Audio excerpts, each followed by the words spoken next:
இவர் இது ரொம்ப 4 மணி நேரத்தில் வேகமாக ஓட்டு வந்து இந்த ஃபங்க்ஷனுக்கு கலந்துட்டு அதை விட பெரிய விஷயம், நான் வந்து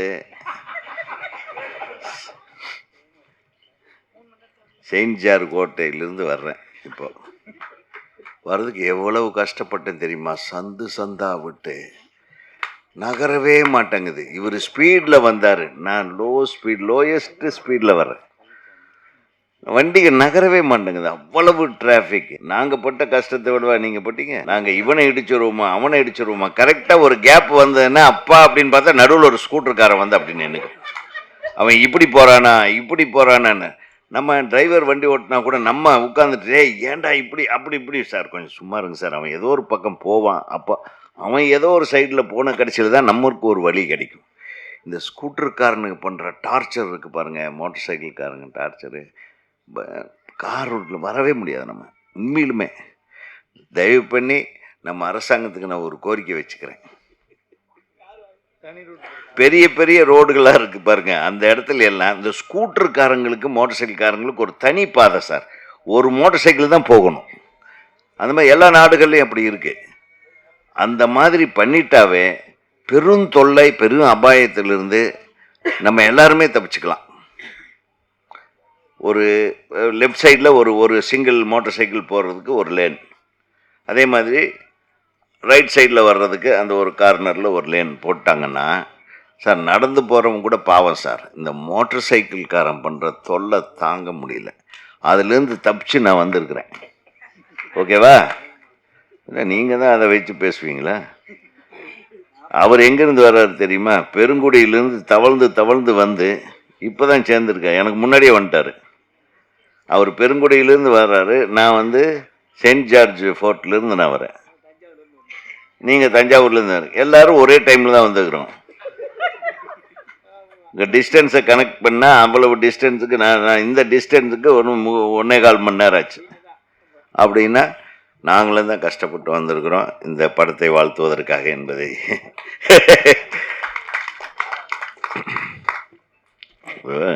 கஷ்டப்படாமல் இந்த உலகத்தில் எதுவுமே கிடைக்காது.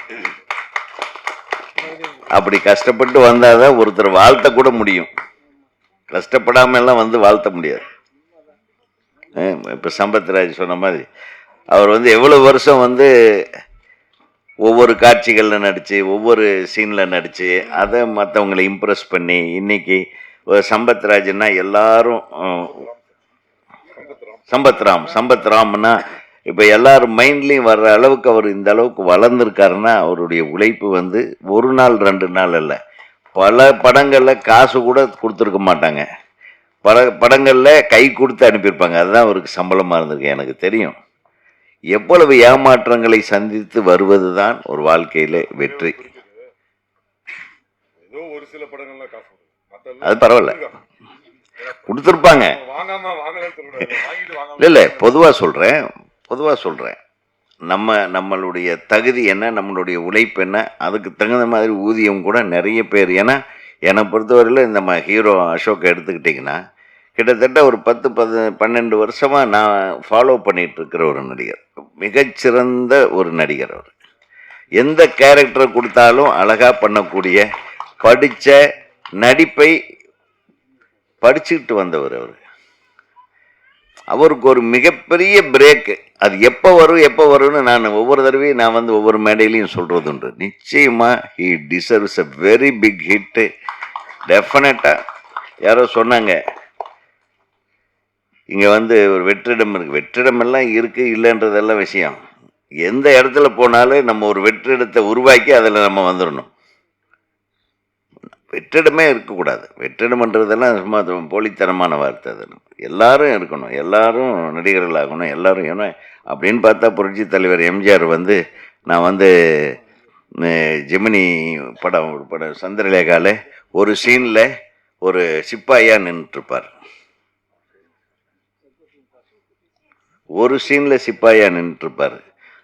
அதுக்கு வந்து 2 அணாவோ 4 அணாவோ சம்பளம் வாங்கியிருக்கார். அந்த சம்பளத்தை வந்து அவர் மிக பெருமையாக உயர்வான ஒரு சம்பளமாக நினச்சிருக்கார். அதே பானுமதி அம்மா உள்ளே நடிச்சிட்டு இருக்கும்போது அவர் ஏவிஎம் சுவரை தாண்டி இல்லை ஏவிஎம்ன்ற இந்த ஜெமினி வாசலில் அந்த சுவரை எம்பி எம்பி பார்ப்பாரு. அங்கே பார்த்துட்டா நான் பானுமதி அம்மாவை பார்த்துட்டேன் அப்படின்னு கைத்தட்டி இருக்கிறார். ஸோ அவங்கெல்லாம் படாத கஷ்டமா? நடிகர்கள் இல்லை, எல்லாருமே கஷ்டப்பட்டால் தான் முன்னேற முடியும். அதில் எந்த விதத்திலும் நம்மெல்லாம் உதயகுமார் பெரிய டைரக்டர் ஆகிட்டார், பேரரசு பெரிய டைரக்டர் ஆகிட்டார். நாங்கள் பட்ட வந்த இடத்துல நம்ம கஷ்டத்தையே சொல்லிகிட்டு இருக்க வேண்டான்னு தான் கொஞ்சம் ஜாலியாக பேசுறது. நம்ம கஷ்டத்தையெல்லாம் அவுத்து விட்டோம்லாம் போகும்போது எல்லோரும் கண்ணில் கண்ணீரோடு வெளியே போகும், சோகமாயிரும். ரொம்ப சோகமெல்லாம் இருக்குது. எங்கூட ஒரு 10 இயக்குநர்கள் திரைப்பட கல்லூரியில் 10 பேரில் 9 பேர் இயக்குனரே ஆகலை. அவங்க எல்லாம் என்னுடைய நெருங்கிய நண்பர்கள், என்னை விட அறிவாளிகள். ஸோ அறிவு, திறமை இதோடு சேர்த்து நிறைய நமக்கு என்ன வேணும்? அதிர்ஷ்டமும் வேணும். எல்லா இடத்துலையும் அதிர்ஷ்டம்தான் பேசு. கட்டை நல்லா இருக்கணும். நமக்கு கேரக்டர் நல்லா இருக்கோ இல்லையோ, படத்தில் ஒரு கேரக்டர் நல்லா இருக்கோ இல்லையோ, இந்த படம் ஆரம்பித்த டைமு, அந்த தயாரிப்பாளர் பழனிசாமியோட கட்டம் நல்லா இருக்கணும். இந்த ஹீரோவோட கட்டம் பழனிசாமியோட கட்டத்துக்கு மேட்சிங்காக இருக்கணும். டைரக்டரோட கட்டம் இவங்க 2 பேர்த்தையும் கெடுக்காத ஒரு கட்டமாக இருக்கணும். ஸோ இதெல்லாம் தான் ஒரு நல்ல கட்டத்துக்கு உங்களை கொண்டு போகும் என்பது உண்மை. இது எல்லாரும் தான் படம் எடுக்கிறாங்க. இப்போ தான் சொல்லிகிட்டு இருந்தார், ஏகப்பட்ட படம் எடுக்கிறாங்க. ஒரு சில படத்தை உட்காந்து பார்க்கக்கூட முடியலன்னு ரொம்ப ஃபீல் பண்ணிட்டு இருந்தார். அதனால் தயாரிப்பாளர்கள் தான் எங்கே ஒருத்தர் சத்தம் போட்டு போனான் நம்ம தம்பி ராஜா. டேய், தயாரிப்பாளர்கள் தான் பெரிய ஆளுங்க, அதெல்லாம் சந்தேகமே இல்லை. முதல் ஆளுங்க தயாரிப்பாளர்கள் தான். ஆனால் சினிமா நிறைய தப்பான சினிமா எடுக்கிறது தயாரிப்பாளர்கள் தான். ஒருத்தர் உட்கார்ந்து படம் பார்க்குற மாதிரி எடுக்கணும்ல. ஒரு நல்ல கதையை கேட்கக்கூடிய ஒரு தயாரிப்பாளராக இருக்கணும். ஒரு நல்ல கண்டென்ட்டை படம் எடுக்கக்கூடிய தயாரிப்பாளர்கள் தான் தோற்று போயிட்டா வருத்தப்படணுமே தவிர ஒரு ஒரு ஒரு ஆள் கூட உட்கார்ந்து படம் பார்க்க முடியாத அளவுக்கு ஒரு படத்தை எடுக்கிற தயாரிப்பாளர்களை என்ன பண்ணலாம் சொல்லு? நீ வா சொல்லு. சும்மா சும்மா இயக்குனரையும் சேர்த்தான் சொல்கிறேன். நல்ல கண்டென்ட்டை கேட்டு நல்ல கண்டென்ட்டை நல்லா எடுக்கக்கூடிய இயக்குனர்கிட்ட கொடுக்கணும். நீ அப்போதான் நீ சிறந்த தயாரிப்பாளர். நீ ஆமாம், ஏன் நீ செய். இப்போ எத்தனை சாரி எங்கள் சங்கத்துக்கு வா, கிட்டத்தட்ட 3000 டைரக்டர் இருக்காங்க. வா கேளு. நீ ஒரு தயாரிப்பாளராவது டைரக்டர் அசோசியேஷனில் உட்காந்து எனக்கு டைரக்டருக்கு வேணுங்க, நல்ல டைரக்டரு, நல்ல கதை வேணும், யாரோ ஒரு தயாரிப்பாளர் கேட்டிருக்கீங்களா? ஐயா நீ கேட்டிருக்கியா? அதெல்லாம் என்ன புது ஆளுகளுக்கு? நீ பெரிய உருவாக்க, முதல்ல நீ நல்ல ஆளா உருவாகையா, அதுக்கப்புறம் நீங்க புது டைரக்டருக்கு தான் இங்க இருக்கிறோம். எல்லா அசிஸ்டன்ட்டுகளையும் சேர்த்தான் சொல்றேன். இயக்குனர் ஏன் புது டைரக்டர், ஏன் பழைய என்ன வச்சு நீ படம் பண்ண கூடாதா? ஏன் எனக்கு படம் பண்ண தெரியாதா? வா நீ. ஏன் நான் படம் பண்ண மாட்டேன்னா? நீ ஒரு ஒரு கோடி ரூபாய் எடுத்து வா. நான் 1 கோடி ரூபாய்க்குள்ள எவ்வளவு நாள்ல படம் எடுக்கணும்னு சொல்லுவேன். நான் ஒரு கதையை சொல்றேன், அதை எடுத்து தர்றேன். வா. உனக்கு பயம். நீ அடுத்தவனை மிரட்டி நீ பெரிய ஆளுன்னு காட்டுறதுக்கு ஒரு படத்தை எடுக்கணும்னு நினைப்பேன். அதல்ல, உன் படத்தினுடைய அதாவது அந்த கண்டென்ட்டும் அந்த படத்தை எடுக்கக்கூடிய விதமும் அந்த படத்தை பார்த்து உன்னை மக்கள் பாராட்டுற இந்த விதமும் பார்த்து உனக்கு பேர் வரணுமே தவிர இருக்கிறவங்களெல்லாம் அடிமைகள் மாதிரி நடத்தி நானும் தான் ஒரு படம் நான் சொன்னபடி எடு அப்படின்றது அல்ல படம். அதே மாதிரி டைரக்டருக்கும் டைரக்டர் ஒரு சிறந்த கதையை எடுத்து ஒரு நல்ல டைரக்டர்கிட்ட போய் ஒரு நல்ல கதையை கேளு, இல்லை ஒரு நல்ல கண்டென்ட் எடுத்து ஒரு நல்ல இந்த கண்டென்ட் இந்த டைரக்டர் பண்ணால் நல்லா இருக்கும்னா எத்தனையோ பேர் டைரக்டர் இருக்காங்க இல்லையா? நீங்கள் பல படம் பார்த்துருக்கீங்கள? எந்த படத்தில் எந்த டைரக்டர் எந்த மாதிரியான கதையை சிறப்பாக பண்ணியிருக்காங்க, அந்த மாதிரி ஒரு டைரக்டரை தேடி புடி. நிறைய டைரக்டருக்கு வேலை இல்லாமல் இருக்காங்க, நல்ல டைரக்டருக்கு. என்னையும் சேர்த்து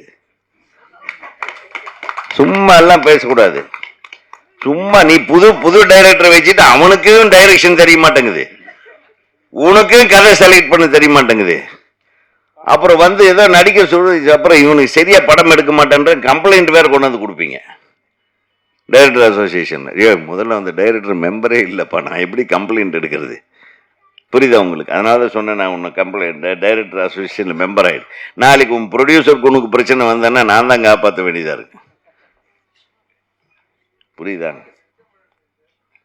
நான் கொஞ்சம் ஓப்பனாக பேசுகிறேன். அதான் மஞ்சு விரட்டு வந்து நான் வரும்போதே தம்பி அசோக் அவர்களுடைய ஃபோனில் நான் பார்த்துட்டேன். நான் கொஞ்சம் இதுக்கு லேட்டாக வந்தேன், அதனால் என்னை மன்னிச்சிருக்கேன். அவர் 2 நாளாக என்கிட்ட பேசிகிட்டு இருக்காரு. எங்கள் நம்பி நம்பி ஆண்டவர். அனைவருக்கும் வணக்கம். தமிழ்நாடு திரைப்பட இயக்குனர் சங்கம் சார்பாக இந்த வடமஞ்சு விரட்டு தயாரிப்பாளருக்கும் இயக்குனருக்கும் ஹீரோவுக்கும் பொன்னாடை போர்த்துறோம். அது போர்த்துலன்றா நான் பேசிடுறேன்.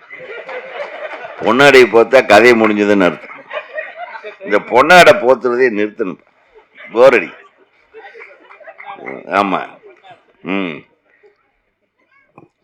எங்கள் சங்கத்தில் தான் இந்த மாதிரி நாங்கள் எல்லாத்தையும் பொன்னாடை போத்துருவோம். ஏன்னா அடுத்தது அவன் திருப்பி ஜெயிச்சு வருவானான்றது தெரியாது, முதல்லையே போட்டுருணும்.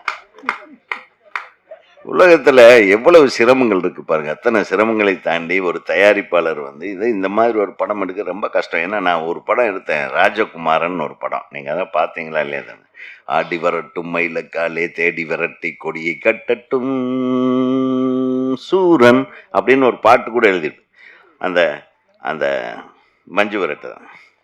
மஞ்சு விரட்டை வச்ச ஒரு சீக்வன்ஸு, அதை தொடர்ந்து ஒரு பாட்டு. பிரபு சார் அந்த மாடுகளை வச்சு நம்ம படம் எடுக்க எவ்வளோ கஷ்டம் தெரியுங்களா? ஒரு ஷாட் எடுக்க முடியாது. நம்ம இங்கே வைப்போம், மாடு எங்கேயோ போய் நிற்கும். மாடு இங்கே வந்து எங்கள் ஃபேஸை காட்டுன்னா சொல்ல முடியும். க்ளோஸ்அப் வைக்கிற மாடுன்னு நீங்கள் சொல்லி மாடுக்கிட்ட போய் முட்டி தள்ளி எல்லாத்தையும் காலி பண்ணிட்டு போயிடும். ஸோ அந்த மாடு அது மனுஷனுக்கு மாட்டுக்கு அந்த கான்டாக்ட் வரும்போது நம்ம எப்படியாவது கேமராவில் பிடிக்கணும். அந்த மாட்டை அது பழக்கின மாடாக இருந்தால் கூட கஷ்டம் சார். அது ஒரு வேகம் வரும்போது எதுக்கால ஹீரோ அசோக் பாவம் மெதுவாக இடிக்கலான்னெல்லாம் இடிக்காது, அடித்து தூக்கி காலி பண்ணிட்டு போயிடும். அந்த மாதிரி தான் நிறைய அந்த மாதிரி படம். இந்த மாதிரியான இந்த ஆக்ஷன் சீக்வன்ஸை எளிதில் நம்ம படமாக்குவது கஷ்டம். அது மாதிரி முதல் படத்துலேயே நிறைய டைம் எடுத்துக்கிட்டு,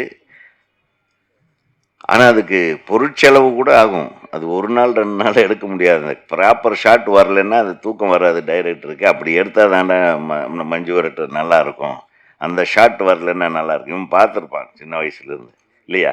அந்த மஞ்சு விரட்டு எப்படின்னா, அது ஒரு இடத்துல நம்ம கேமராவே வைக்க முடியாது சார் அந்த ஃபீல்டில். அதுதான் மேட்டர்.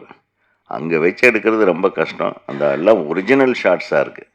ஸோ அதுக்கு உங்களுடைய மனமார்ந்த வாழ்த்துக்கள். உங்களுடைய அது ரொம்ப கஷ்டமான விஷயத்தை ஒரு முதல் படத்துலேயே முயற்சி பண்ணி அழகர் பிக்சர்ஸ், நல்ல பேர் டைட்டில் அழகர் பிக்சர்ஸ். வாழ்த்துக்கள் பழனிசாமி. உங்களுக்கும் உங்கள் குழுவினருக்கும் மிகப்பெரிய வாழ்த்துக்கள். ஏன்னா இந்த மாதிரி ஒரு சூழ்நிலையில் இப்போ சொன்னாங்க, தேட்டருக்காரங்க போய் சிஎம் உட்காருங்க, தேட்டருக்காரங்க போய் சிஎம்மை பார்க்குறாங்க, டைரக்டருக்கு போய் சிஎம்மை பார்க்குறாங்க, தயாரிப்பாளர்கள் பார்க்குறாங்க. எல்லாம் பார்க்குறது சரி. நான் நம்ம சிஎம் கிட்ட எதிர்பார்க்கிறது என்னென்னா, இன்றைக்கி தமிழ் திரைத்துறை தான் மிகவும் காப்பாற்றப்பட வேண்டிய ஒரு சூழ்நிலையில் இருக்கிறது. மற்ற எல்லா திரைத்துறையும் தெலுங்கு, மலையாளம், கன்னடம் கூட நல்லா இருக்கு. இது ஏன் காப்பாற்றப்பட வேண்டிய இடத்துல இருக்கு அப்படின்னா, இதுக்கு காரணம்னு பார்த்தா எல்லா துறைகளுமே காரணம். பொதுவாக ஆந்திராவில் ஒரு ஹீரோ படம் நடிக்கிறாருன்னா அந்த படத்துக்கு ஒரு கதையை ரெடி பண்ணுறாங்க. அது இவ்வளவு பட்ஜெட் ஆகுன்றாங்க. உடனே ஹீரோ கிட்ட பேசுகிறாங்க, ஹீரோ சார் இவ்வளவு 500 கோடி ரூபா ஆகும், 400 கோடி ரூபாய் ஆகும்னு பெரிய ஹீரோ கிட்ட சொல்லும்போது, அப்படியா சரி நீங்கள் முதல்ல படத்தை எடுங்க, எனக்கு ஒரு 1 கோடி ரூபா சம்பளம் கொடுங்க, படத்தை ரிலீஸ் பண்ணுங்க, வர்றதில் எனக்கு பங்கு கொடுங்க அப்படின்னு போயிடுறாங்க. கன்னடத்துலேயும் சரி தெலுங்குலேயும் சரி. அவங்க பெரிய பெரிய படங்கள் இருக்கிறாங்க. லாஸ் வந்தால் ஹீரோவுக்கும் போகுது, எல்லாத்துக்குமே லாஸ் பிரிஞ்சுக்குது. இப்போ நம்ம ஹீரோக்கள் சொன்னவங்க கேட்க மாட்டாங்க. பெரிய ஹீரோக்கள் நம்ம டைரக்டர்களை கரெக்டாக பிளான் பண்ணி படம் எடுங்கடான்னா அதுக்கு நம்ம ஆளுக்கு செட் ஆக மாட்டேன்ட்டாங்க. பிளான் பண்ணி படம் எடுக்கிற உதயகுமார் பேரரசுக்கு படமும் கொடுக்க மாட்டேறாங்க. பின்னாடி உட்காந்துட்டு தயாரிப்பாளர்கள் தான் நம்பர் 1, தயாரிப்பாளர் தான் நம்பர் 1 வேற சொல்லிட்டு இருக்காங்க. நாங்க இல்லைன்னா சொன்னோம், நீங்க தான் நம்பர் 1. தயாரிப்பாளர் அதான் சொல்றேன், நான் என்னையும் சொல்றது, தயாரிப்பாளர் தான் நம்பர் 1. படத்தை உருவாக்குறதையும் சரி, படத்தை சொதப்புறதுலையும் சரி, அதுல எது நம்ம எந்த தயாரிப்பாளராக இருக்க விரும்புறோன்றது தான் நமக்கு முக்கியம். அதனால அரசாங்கத்துக்கு நான் என்ன சொல்றேன்னா, தியேட்டருக்காரங்க போய் எனக்கு 250 ரூபா டிக்கெட்டை 350 ரூபாயா மாத்துங்கன்னு கேட்போம். இயக்குநர்கள் சங்கத்திலிருந்து போய் எங்களுடைய கிரியேட்டர்களுக்கு ஒரு உத்தரவாதத்தை கொடுங்க அப்படின்னு கேட்போம். எழுத்தாளர்களுக்கு போய் எழுத்தாளர்களுக்கு உண்டான இது கரெக்டாக வரமாட்டேங்குது, எங்களுக்கு அதெல்லாம் அனுசரணையாக பண்ணுறதுக்கு ஏதாச்சும் ஒரு செயல் திட்டம் கொடுங்கன்னு கேட்போம். அதே மாதிரி நடிகர் சங்கத்தில் போய் எங்கள் நடிகர்கள் வாங்குகிற சம்பளத்தை நாங்கள் குறைச்சிக்கவே மாட்டோம், அது ஏங்க நடிகர்கள்கிட்ட மட்டும் சண்டை போடுறாங்க, அதுக்கு நீங்கள் குரல் கொடுக்கணும்னு கேட்பாங்க. ஆக மொத்தம் இருக்கிற குழப்பம் வேண்டான்னு நம்ம திரையுலகத்தினர் முதல்ல போய் எல்லாரும் நம்மளுடைய மனுவை கொடுத்தோம்னா அவர் மென்டல் ஆயிடுவார். அதனால தான் நாங்கள் இயக்குனர் சங்கத்தின் சார்பாக போய் எந்த கோரிக்கையும் இல்லை, நீங்கள் நல்லபடியாக ஒரு நல்லாட்சியை தர வேண்டும், அதற்கு நாங்கள் மனப்பூர்வமாக எல்லாரும் ஒத்துழைக்கிறோம் அப்படின்னு சொல்லிட்டு வந்தோம். அப்படி திரையுலகத்திற்கு அடுத்தது என்ன நல்லது செய்யலாம், அது அவர் ஆர்வமாக இருக்கிறார். நல்லது செய்யலாம் அப்படின்னு ஒரு முடிவு எடுத்தாங்கன்னா அதில் அனைத்து துறையினரையும் அழைத்து அமர வைத்து, ஒன்றாக அமர வைத்து, எந்தெந்த துறை எப்படி எப்படி செயல்பட்டால் சினிமா துறைக்கு நன்மை பயக்கும் என்பதை தயவு செய்து அது எல்லோரும் சேர்ந்து ஒரு முடிவெடுத்து, நம்ம சின்ன படங்களுக்கெல்லாம் நமக்கு 70 ரூபாய் 80 ரூபாய்க்கு டிக்கெட் வாங்கிட்டு தான் பாம்பேலேயே ஓட்டுறானுங்க. பாம்பேயில் ஒரு சாரார் படம் 300 ரூபாய் கலெக்ஷன் டிக்கெட் ரேட்டு, இன்னொரு சாரார் படம், அதாவது சின்ன பட்ஜெட்டில் இருக்கிற படங்களுக்கெல்லாம் 70 ரூபாயிலிருந்து 80 ரூபாய் தான் மல்டிப்ளெக்ஸ்லேயே தியேட்டர் ரேட்டு. அப்போ அதுக்கு கூட்டம் வருது. ஆக நிறைய விஷயத்தை அனலைஸ் பண்ண வேண்டியிருக்கு. சின்ன படங்களுக்கு வாய்ப்பு இருக்குது, சின்ன படங்களை பார்க்க நிறைய பேர் வருவாங்க. டிக்கெட் ரேட் நம்ம 1000 ரூபா 300 ரூபான்னா ஒரு குடும்பம் போகும்போது 2000 ரூபாய் ஆயிடுது. 70 ரூபாய்னா ஒரு குடும்பம் 250 ரூபாய்க்குள்ளே 4 பேர் போய் படம் பார்த்துடலாம். ஆக இதையெல்லாம் மனதில் வைத்து திரைத்துறையினர் அனைவரையும் அழைத்து பேசி ஒரு நல்ல தீர்வை அரசாங்கம் உருவாக்கும் என்று நம்பலாம், நிச்சயமாக நம்பலாம். மஞ்சு விரட்டு திரைப்படம் இசை யாருப்பா? நல்லா இருந்தது, பேக்ரவுண்ட் மியூசிக் பியூட்டிஃபுல்லாக இருந்தது, அது மிரட்டலாக இருந்தது, நல்லா இருக்கு, சூப்பர், வாழ்த்துகள். இது ஹீரோயின் ரொம்ப அழகாக பேசினாங்க, அதனால் துருன்னு பண்ணியிருக்கீங்க நீங்கள், சூப்பர். நல்லா முதல் படத்துலேயே ரொம்ப மிக பிரமாதமாக இருந்தது. அந்த கதாபாத்திரத்தை அப்படியே கரெக்டாக அந்த கிராமிய பெண்ணுக்கு உண்டான அந்த சிலுங்களும் அந்த துடுக்குத்தனமும் நல்லா இருந்தது. அதே மாதிரி உங்கள் ஹீரோவை விட்டே கொடுக்கல, ஹீரோ நல்லா உங்களுக்கு ஹெல்ப் பண்ணியிருக்கிறாரு, வாழ்த்துக்கள் அசோக். ஒரு நல்ல ஆர்டிஸ்ட்டு கூட ஒர்க் பண்ணும்போது any co artist can become a good artist. நல்ல கலைஞர்களோடு பணியாற்றும் போது எந்த புதுமுகமும் மிகச்சிறந்த முகமாக வருவதற்கு வாய்ப்புகள் அதிகம். ஆக ஒளிப்பதிவு கூட ரொம்ப நல்லா பண்ணியிருக்கீங்க, கேமராமேன் இங்கே பிரமாதம், லவ்லி. என்ன பட்ஜெட் ஆகிருக்கு வெளியில் சொல்ல முடியாதோ, வெளியில் சொல்கிறது ஒரு இப்படித்தான் சினிமா.